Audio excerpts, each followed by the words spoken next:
Voilà, donc aujourd'hui, on va parler de l'impact des pollutions plastiques. Donc, d'une manière générale, on voit bien sur cette photo que les emballages sont quand même prépondérants.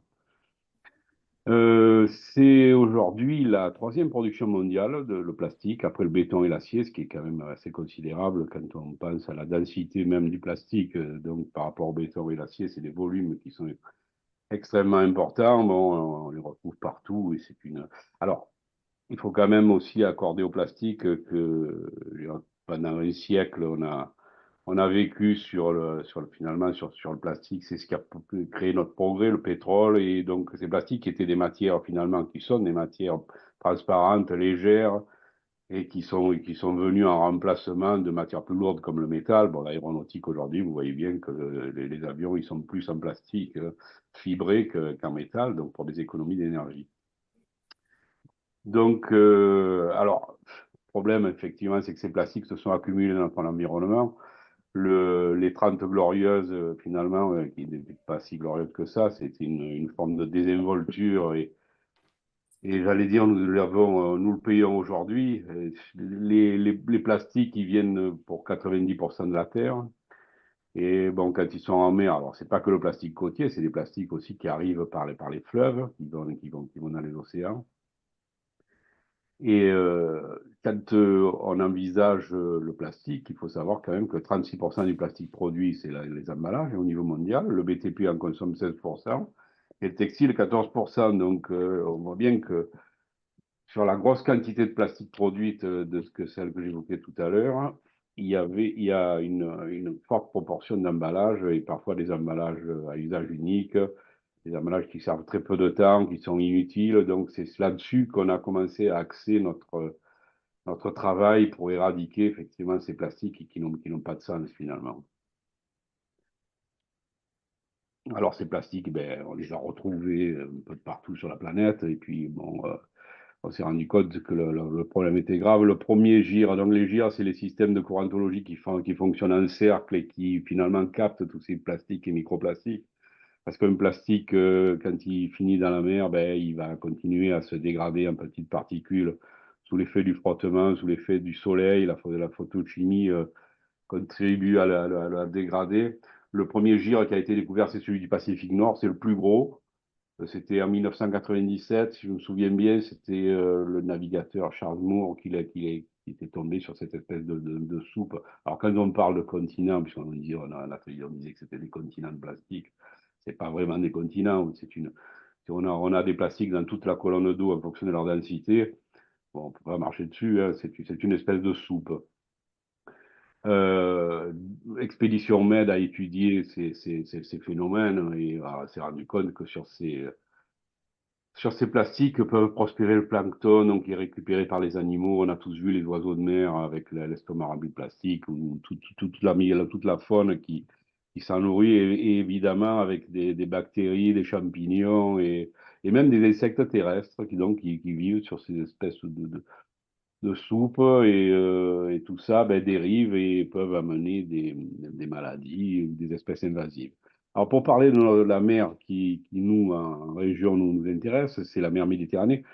On estime à 500 000 tonnes de déchets plastiques par an qui sont rejetés en Méditerranée.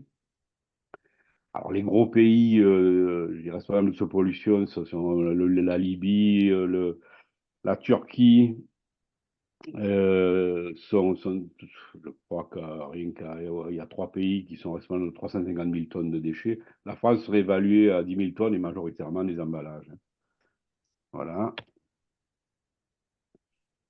Donc, ces plastiques, c'est un vrai danger donc, pour l'altération des écosystèmes, c'est ce que je vous disais. Donc, peuvent transporter des espèces invasives, c'est des formes de radeaux flottants finalement, des micro-organismes pathogènes qui ont été identifiés, mais on oublie parfois de dire, bon, on regarde l'océan et l'influence sur la biodiversité qui est évidente, puisqu'on retrouve des animaux morts avec des plastiques dans l'estomac.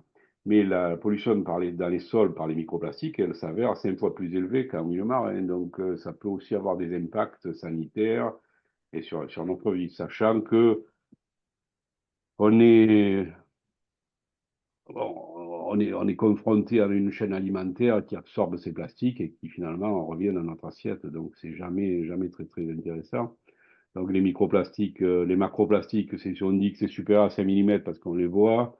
Microplastiques, c'est déjà beaucoup plus petit. Et maintenant, on commence à s'intéresser aux nanoplastiques qui, eux, peuvent pénétrer directement dans nos cellules. Donc ça nous pose vraiment des questions sanitaires de premier plan. Donc bon, ben, toute la faune marine est affectée par ces plastiques. Donc, en termes d'impact sur notre santé, alors bon, ben, les microplastiques ou toutes ces particules, elles sont dans l'air, elles sont dans l'eau, dans la chaîne alimentaire. On s'est même rendu compte récemment que il y en avait dans les nuages, elles pleuvaient, elles tombaient sous forme de pluie, donc on a vraiment de partout. Et que, alors, bon, monsieur et madame recyclage l'évoqueront tout à l'heure sans doute, c'est que quand on parle de plastique, c'est quand même un terme générique, hein, donc c'est des polymères, c'est comme un polymère, c'est comme un collier de perles, hein. Bon, vous avez les perles qui sont les monomères, et puis tout ça est relié entre eux. On a les plastiques qui sont thermofusibles, c'est-à-dire qu'ils peuvent se refondre, être recyclés et réutilisés. C'est à peu près 61% de ce qui est en circulation, donc c'est des choses qui peuvent être réemployées. On a les thermodurcissables qui sont, eux, on peut plus, quand ils ont été fondus, moulés, on ne peut plus les réutiliser. Donc, ils sont utilisés généralement comme charge dans notre fabrication. Et on a les élastomères. Les élastomères qui sont bon, les semelles de chaussures, les pneus, ils sont considérés aussi comme des plastiques. Et on s'est rendu compte que les poussières en plastique issues des pneus, de la circulation automobile, c'était non négligeable et provoquait aussi, alors elles sont plus lourdes, mais c'est aussi une source de pollution non négligeable.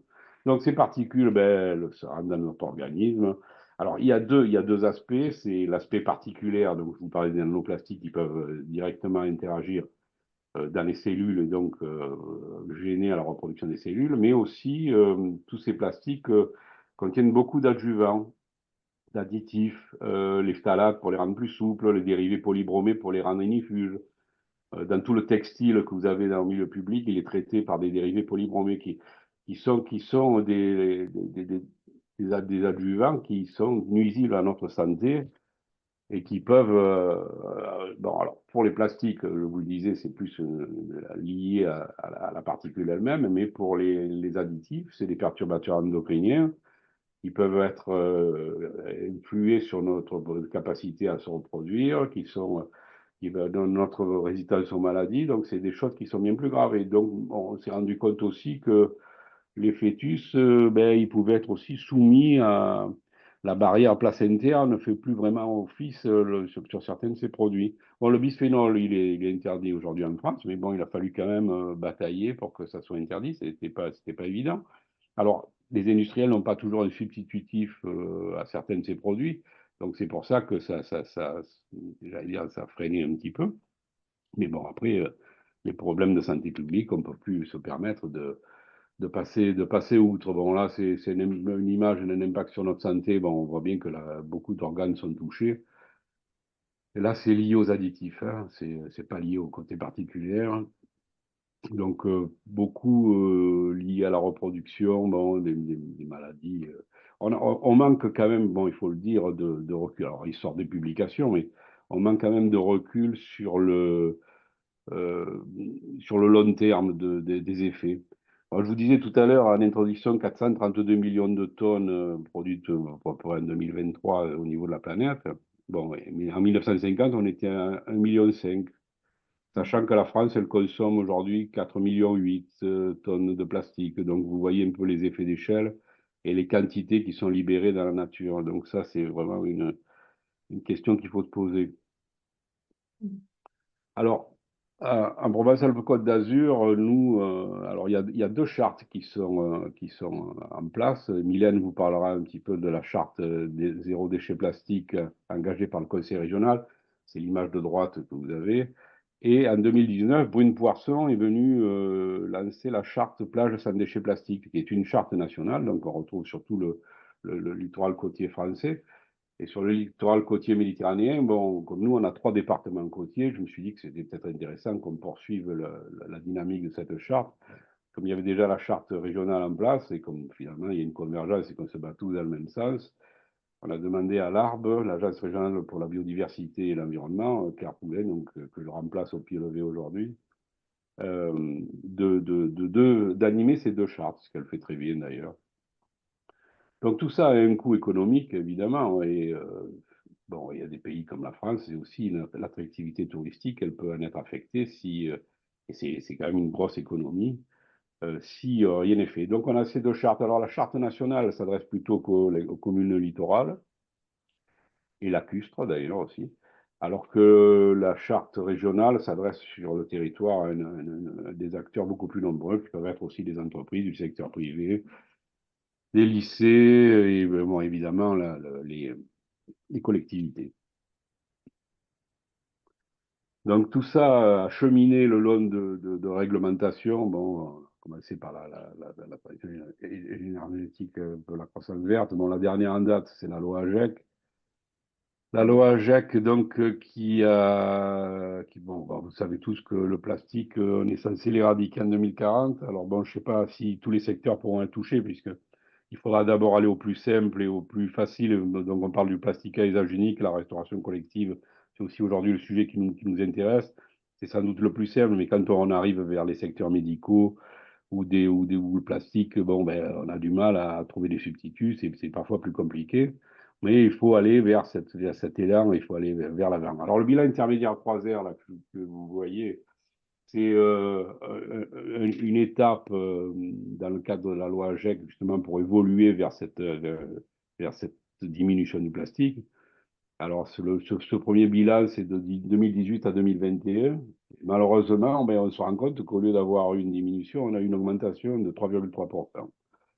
Alors, c'est tombé au moment du Covid. Alors, est-ce que aujourd'hui, c'était lié à une peur et une volonté de suremballer tout un tas de choses qui a créé cette augmentation, ou si c'est une inertie qu'on a du mal à arrêter, quoi. Donc aujourd'hui, on ne le sait pas très bien.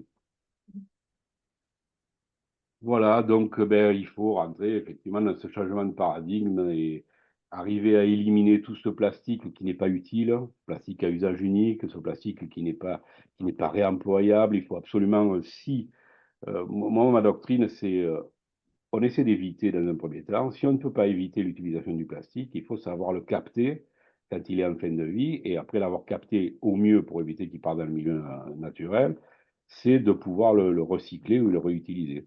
On a quand même un gros travail sur le captage à réaliser, parce que bon, tout ce qui part dans les rivières et tout ce qui part, j'allais dire, dans la mer, ou dans le milieu naturel, c'est pas tolérable.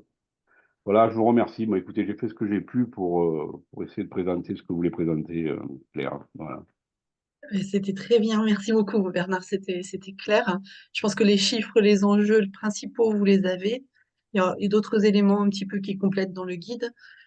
Notre idée, ça a été vraiment ça, c'est-à-dire que la loi, elle dit qu'il faut interdire le plastique, il faut interdire le plastique à usage unique. Et notre posture dans ce guide a été de se dire, bah, si on supprime le plastique autant que possible, en effet, comme tu l'as dit Bernard, c'est pas possible surtout, mais lorsqu'on le peut, est-ce qu'on peut essayer d'aller aussi directement ou pas directement? On se posera les questions, vous vous poserez les questions dans vos pratiques professionnelles ou en accompagnement en accompagnant les professionnels de vos collectivités. Est-ce qu'on y va par étapes? Enfin, l'idée, c'est au Alors, maximum de supprimer aussi l'usage unique. C'est-à-dire que si on peut, ouais. vas-y. Je rajouterai un mot sur j'allais dire, se séparer du plastique à usage unique, qui était, bon, on va le dire, quand même bien pratique. C'est qu'en laissant un trou, c'est un petit peu pour introduire ce qu'Émilie Spisser va vous présenter, c'est que on s'est heurté aux fausses bonnes solutions. Et ça, c'est un vrai problème. Le biosourcé qui n'est pas bon, absent de plastique, les gobelets en carton qui ont un revêtement plastique à l'intérieur. Donc, on est sur la brèche à ce niveau-là. Et l'ADEME nationale, donc, Émilie vous présentera, c'est un document qui vient de sortir, ce côté anti-greenwashing et ne pas tomber dans les pièges. Ça va être quand même quelque chose d'important dans l'avenir aussi. Voilà. Oui. Du coup, c'est une super parfaite transition. Merci Bernard.